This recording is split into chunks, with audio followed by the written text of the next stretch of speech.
Hey everyone! Today I'm taking you along on an epic adventure to Belize, a little country famous for its Mayan ruins, the second largest barrier reef in the world, and a legendary Great Blue Hole.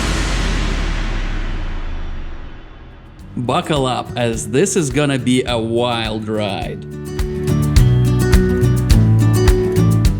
It all started when we landed at the airport in Belize City, but our final destination was San Pedro, which is on an island about 20 miles up north.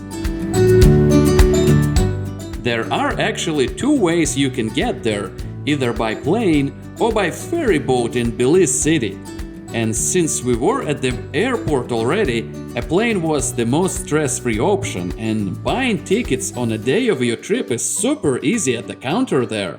We got our spots reserved just an hour before the departure.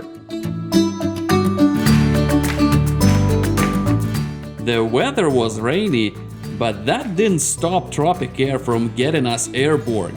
My wife was pumped. She flashed a pilot license I'd given her as a joke, and boom, she snagged the co-pilot seat.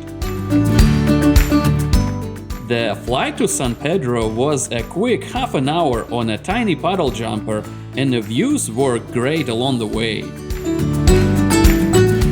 When we touched down, it was a different world. Everyone on the island drives golf carts, so naturally we grabbed one too. Bumping along the sandy potholed roads to our hotel felt like the start of a real adventure. The next day, we kicked things off with the flight over the Great Blue Hole to scope it out. And guys, this thing is jaw-dropping.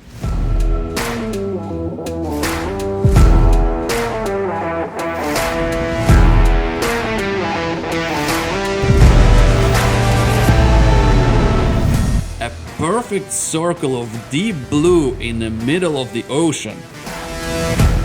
The pilot also swung by some other spots, like an abandoned shipwreck and a booby bird island, also known as Half Moon Caye, where we'll later stop for lunch on a dive day.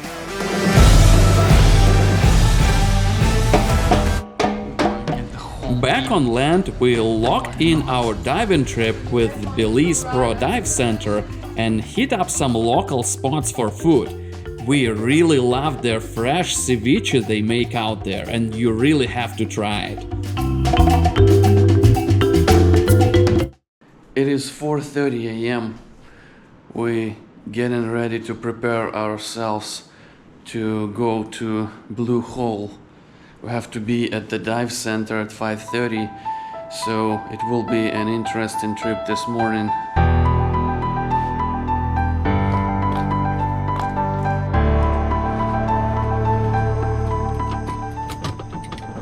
Anti-theft system. Turn left. Bouncing along these rugged roads in a golf cart with headlights so dim they might as well be candles in a pitch black darkness is a wild ride that will wake you up faster than a triple espresso shot.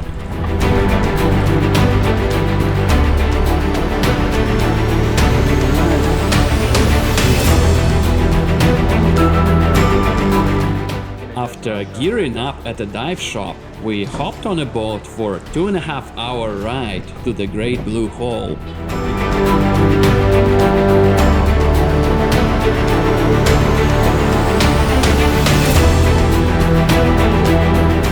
On the way, we even spotted whales, but it happened so fast I couldn't even grab my camera. But trust me, they were there.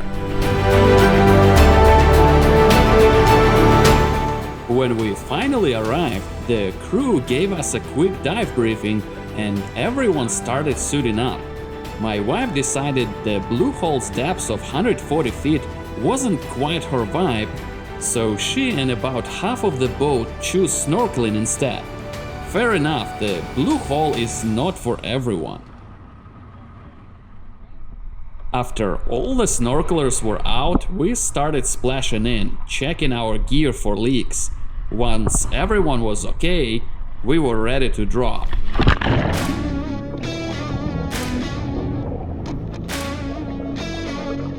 The plan was quite simple. Descend to about 140 feet, explore for about 10 minutes, and head back up. All in all, about 20-minute dive. Deep dives eat up air fast, so no messing around on this one. Going down, I had to keep equalizing constantly, as by no means am I a deep dive pro, and my ears, they weren't really happy with the pressure. It took maybe 4 or 5 minutes to reach the desired depth, and it got darker the deeper we went.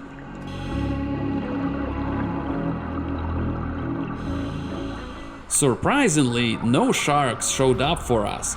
Apparently, multiple species of them live there, but we weren't lucky to see them that day. Or maybe we were. What we did see, though, was the real prize. Massive underwater caves with giant stalactites. These things used to be above water thousands of years ago, and now they're just hanging there, frozen in time. Unreal.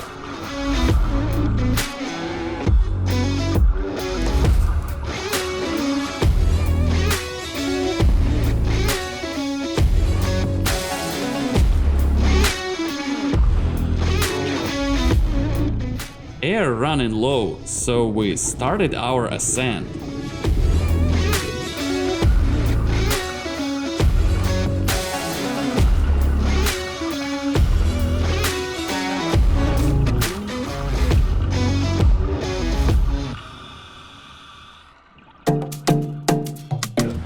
Back on a boat, we peeled off our gear and headed to our next stop, Half Moon Caye Wall.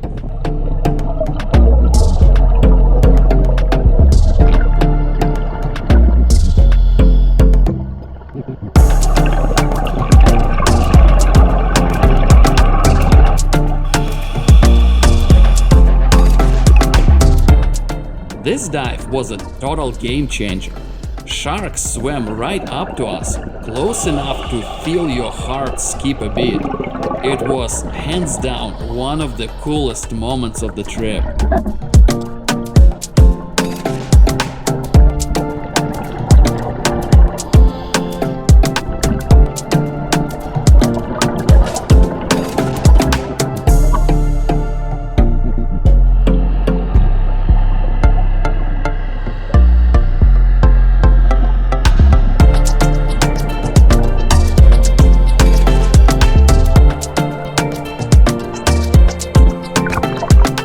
After 2 dives, we were starving. We pulled up to the Half Moon Caye Island for a lunch and got a little bonus show. Alright, we're gonna have lunch now on this beautiful island. And this is what we got for lunch. Chicken and rice. And salad. Oh, you got some salad too? Lucky you. Hermit crabs that occupy the island are running around hunting for their new shells to call home. They are oddly adorable for little scavengers.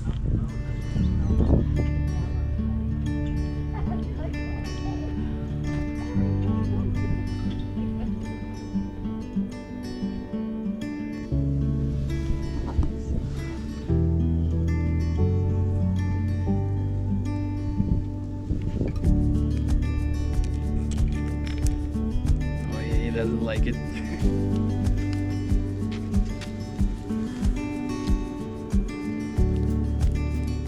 And the island is tiny. You can see it all in about an hour, but it's a perfect break spot.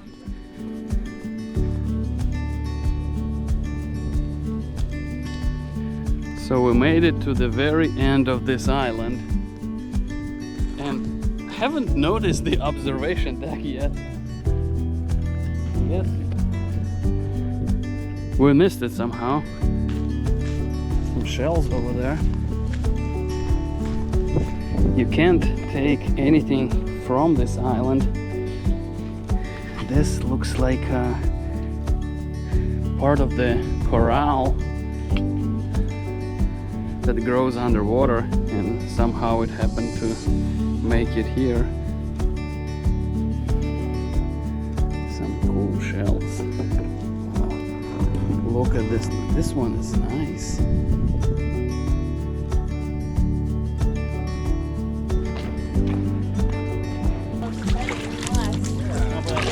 Refueled, we geared up for our final dive at the spot called the Aquarium, part of the Lighthouse Reef Atoll. Ready, sir? 1, 2, 3, go! The water was calm and crystal clear, like swimming in a giant fish tank. Schools of colorful fish swam around, and sea turtles glided by, and the coral was popping with life. It was the perfect way to cap off the day.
Back on a boat, we stripped off the gear and settled in for a 2.5-hour ride back to San Pedro.